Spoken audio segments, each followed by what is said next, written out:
오늘 우리에게 주시는 하나님의 말씀은 열왕기상 6장 1절에서 13절까지의 말씀입니다. 열왕기상 6장 1절에서 13절까지의 말씀을 교독하시고 마지막 절은 함께 합독하시도록 하겠습니다.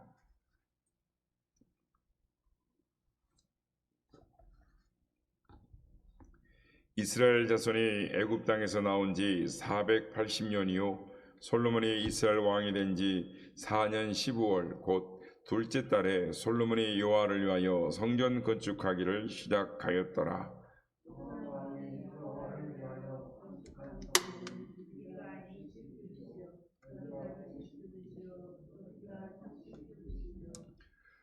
성전의 성소앞 주랑의 길이는 성전의 너비와 같이 20규빗이요 그 너비는 성전 앞에서부터 10규빗이며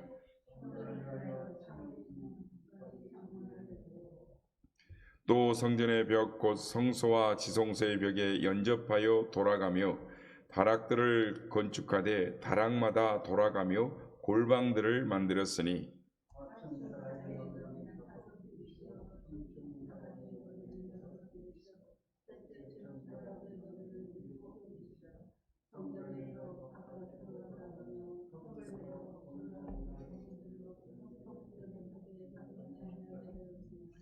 이 성전은 건축할 때 돌을 그 뜨는 곳에서 다듬고 가져다가 건축하였으므로 건축하는 동안에 성전 속에는 방망이나 도끼나 모든 철 연장 소리가 들리지 아니하였으며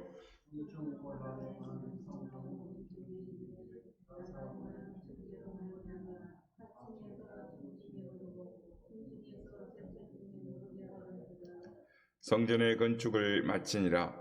그 성전은 백향목 석가래와 널판으로 덮었고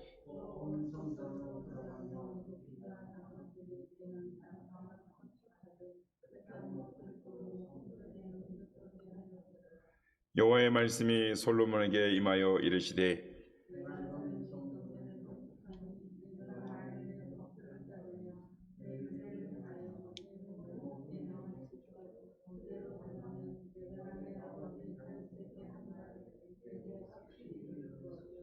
다 같이요.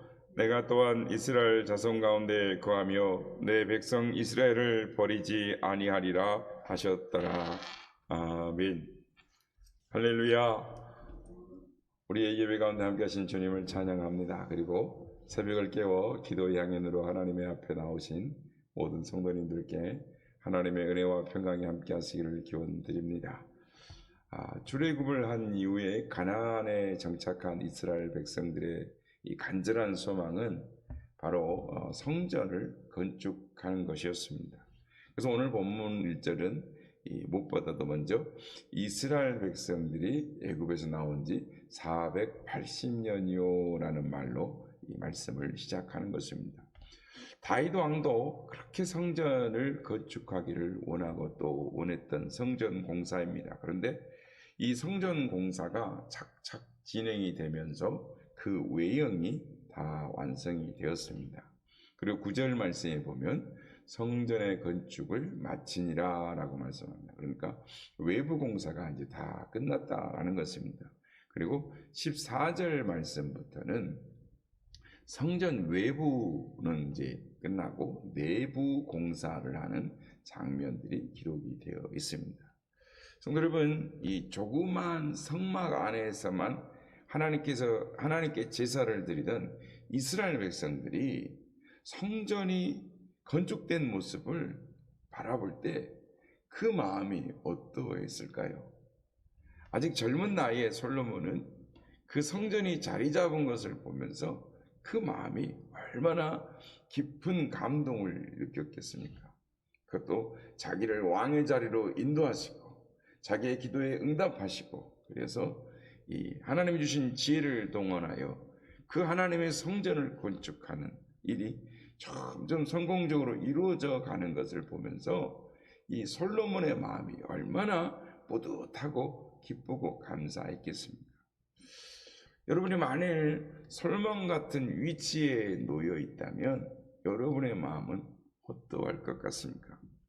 온 세상에 하나님을 위한 성전이 없었습니다. 그 어떤 것에 하나님 앞에 제사 드리는 반듯한 것이 없었습니다.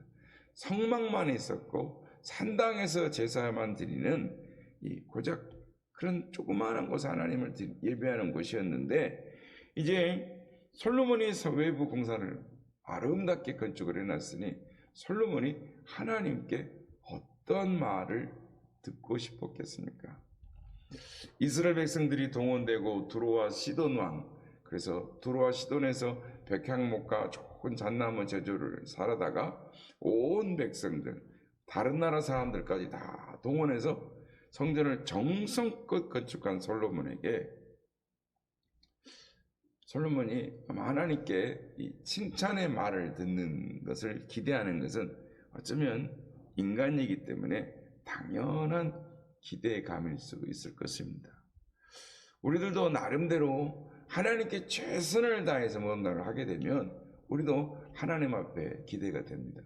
인간들은 뭐라고 그래도, 사람들은 알아주지 않아도 하나님께서 착하고 충성된 종아, 내가 작은 일에 참 수고했구나 라는 말씀을 듣고 싶은 게 우리들의 바람이 아니겠습니까? 그런데 성전 건축의 외부가 끝나갔을 때 하나님께서 솔로몬에게 주시는 말씀이 무엇입니까? 우리 오늘 보면 11절에서 13절을 한번 다 같이 읽어보겠습니다. 11절부터 13절 말씀입니다. 시작. 여호와의 말씀이 솔로몬에게 임하여 이르시되, 내가 지금 이 성전을 건축하니 내가 만일 내 법도를 따르며 내 율례를 행하며 내 모든 계명을 지켜 그대로 행하면 내가 내 아버지 다윗에게 한 말을 내게 확실히 이룰 것이요, 내가 또 한 이스라엘 자손 가운데 거하며 내 백성 이스라엘을 버리지 아니하리라 하셨더라. 아멘. 하나님의 말씀이 솔로몬의 성전 외부 공사가 끝난 이후에 임했는데, 여러분 11절부터 13절까지 읽어보면 어떤 생각을 하게 됩니까? 12절을 보면 이렇게 말씀합니다. 내가 지금 이 성전을 건축하니 내가 만일 내 법도를 따르고 내 율례를 행하면 내 모든 계명을 지켜 그대로 행하면 내가 내 아버지 다윗에게 한 말을 내게 확실히 이룰 것이요 라고 말씀합니다. 마치 하나님께서 솔로몬이 예를 써서 성전을 건축하는 그 성전 건축이 별로 관심이 없다는, 네가 내 성전을 건축하니 그렇게 말씀하세요. 하나님의 말씀을 따르고 지켜 행하면 이렇게 말씀하신다는 거예요. 여러분, 많이 솔로몬처럼 여러분이 애를 써서 뭔가를 해놓았는데 하나님께서 이런 말씀을 하시면 여러분은 어떤 기분이 들 것 같습니까? 오늘 본문 말씀을 보면서 참 하나님은 참 인정머리도 없으시다 이런 생각이 들지 않으십니까? 그러나 오늘 본문이 하나님께서 솔로몬에게 주시는 말씀은 솔로몬을 비롯하여 이스라엘 백성들에게 필요한 말씀이기 때문에, 아니 오늘을 살아가는 우리들에게도 필요한 말씀이기 때문에 주신 귀중한 말씀인 것입니다. 이 말씀은 성전 건축의 실질적인 의미를 다시 한번 주지시켜주는 말씀인 것입니다. 무슨 말씀이냐면, 솔로몬이 지은 성전이 대단한 것이긴 하지만 성전의 화려함이나 웅장함이 하나님으로 하여금 그 성전에 임재하시도록 하는 것이 아니다라는 것입니다. 결국 성전의 참된 가치는 하나님의 율법과 계명을 순종하는 그 조건에 의해서만 성전의 가치가 유지된다라는 것입니다. 솔로몬과 이스라엘 백성들이 성전을 건축하면서 성전 건축 자체에만 연연하거나 또는 우리가 성전을 건축하는 사업에 동참했다는 사실만으로만 솔로몬 왕이나 백성들이 그것으로 인하여 교만해질 수 있다는 것을 하나님은 알고 계셨던 것입니다. 여러분, 오늘 우리들이 뭔가 하나님을 위해서 했다고 생각해 보십시오. 가정을 해 보십시오. 그러면 우리는 그 외적인 것에만 치중하고 그것에만 만족할 수가 있는 것입니다. 성경에 보면 바리새인들이 그렇게 했습니다.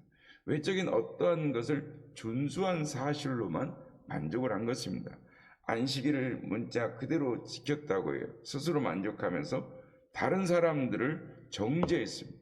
심지어 예수님까지 정죄하면서 문제를 일으켰습니다. 솔로몬의 성전 건축을 한 그 사실이 무시할 수 있는 사실이 아닙니다. 정말 훌륭한 일을 솔로몬이 행했습니다. 사실 솔로몬의 성전 외부 공사가 마친 후에 하나님께서 말씀을 해주시는 자체가 하나님께서 그 성전 공사를 인정해 주시는 것이었습니다. 그걸 귀하게 보셨다라는 것은, 하지만 하나님께서 솔로몬의 그 수고가, 백성들의 수고가 빈 껍데기가 되는 수고가 되지 않도록 말씀을 해 주시는 것입니다. 우리는 창세기에 이 가인의 모습을 봅니다. 가인도 그가 수고하여 농사를 지은 것으로 하나님께 제사를 드립니다. 여러분, 농사를 지어 보신 분은 아시겠습니다만은 농사를 짓는 것이 쉽지가 않습니다. 수확물을 하나하나 내 수고와 정성이 들어가고 그것에 대한 이 열매를 아주 귀중하게 생각합니다. 그런데 그 열매를 가인이 하나님께 드렸습니다. 그런데 하나님께서 가인이 수고하고 땀 흘려 농사를 드린 그 소중하고 귀한 열매를 하나님께서 제물로 연락하시지 않는 것입니다. 인간적인 측면에서 보면 우리는 이 가인의 심정을 조금 이해할 수가 있습니다. 그러나 그것 때문에 동생까지 죽인다는 것에 대해서는 우리가 동의할 수 없지만, 하나님이 재물을 연락하시지 않는 것에 대해서 좀 섭섭해하고 또 마음에 좀 화나 있는 이 가인의 마음은 조금 공감할 수가 있는 것입니다.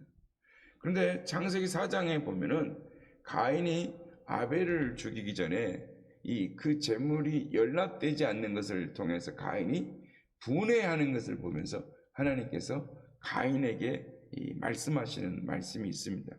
창세기 4장 7절에 보면 내가 선을 행하면 어찌 낯을 들지 못하겠느냐라고 하나님이 질문하시는 내용이 나옵니다.